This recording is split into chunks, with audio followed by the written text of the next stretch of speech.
দেখো বন্ধুরা, বাজার দিয়ে শুরু করছি। কালকে বাজার করেছে, কালকে ব্লগ করতে পারিনি, অনেক কাজে ব্যস্ত ছিলাম, প্রচুর কাজের চাপ। মাছ বাজার, সবজি বাজার, মঙ্গলবারে তোমাদের দাদার ছুটি থাকে, সমস্ত বাজার টাজার এক সপ্তাহের করে রাখে সমস্ত। দেখো এখানে রেখে দিয়েছি, শীতকাল তো ফ্রিজে রাখার দরকার নেই, যখন যেটা দরকার হবে ফ্রিজে সেটা আমি ঢুকিয়ে দেবো ফ্রিজে।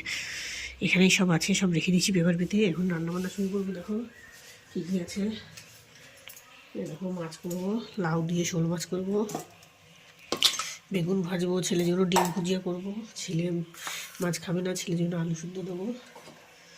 আর এই যে শাক, কড়াইটা বসিয়ে দিয়েছি, রান্নাবান্না শুরু করে দেবো। আগে বেগুনটা ভেজে নেব।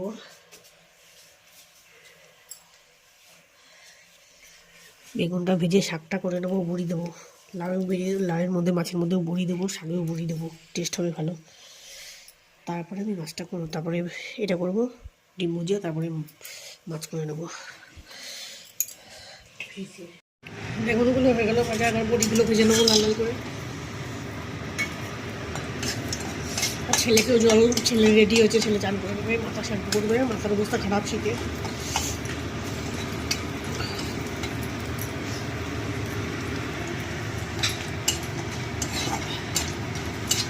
বেশি লাল করবো না, হালকা হালকা লাল করবো।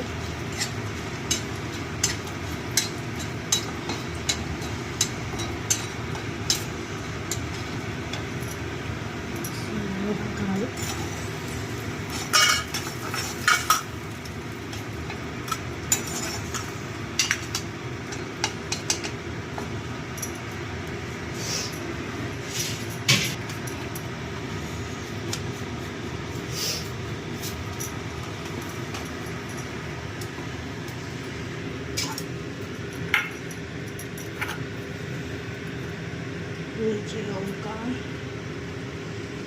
আমরা বেশি ঝাল খাই না, বেশি ঝাল দেবো না। আমরা বলতে আমি খাই না, ঝাল দিতে পারি না।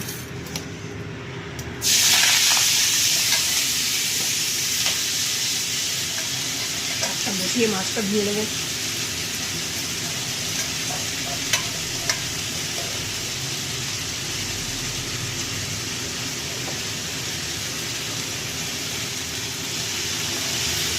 তো বন্ধুরা, মাছগুলো ধুয়ে ফেলেছি, ডিম ভুজিয়ে হয়ে গেল। মাছগুলো ধুয়ে লবণ হলুদ মাখিয়ে রেখেছি। দেখো এখন মাছটা রান্না করলে ব্যাস, মাছ আর ভাত, আর সব কিছু হয়ে গেছে।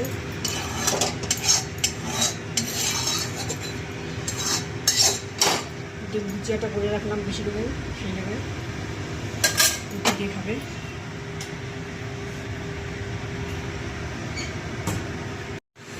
দেখো ভাতও বুদ্ধি দিয়েছি, সব কিছু হয়ে গেছে, মাছের ঝোলটা হয়ে গেছে, ব্যাস ভাতটা হয়ে গেছে। বেগুনটা কুচিয়ে ভেজে রেখেছি, ভাত দিয়ে রুটি দিয়ে খাবো, ভাত দিয়েও খাওয়া যাবে, রুটি দিয়েও খাওয়া যাবে। দেখো ভাজা ভুজিটা করে রেখেছি বেশি করে,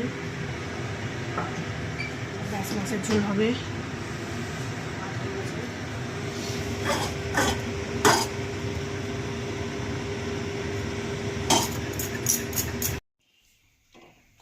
দেখো বন্ধুরা, হয়ে গেছে, ধনেপাতা সব কিছু কমপ্লিট। সবার কাছে বাসনগুলো শুধু মাজা আছে। তাহলে আজকে এখানেই শেষ করে দিলাম। টাটা, সবাই ভালো থেকো।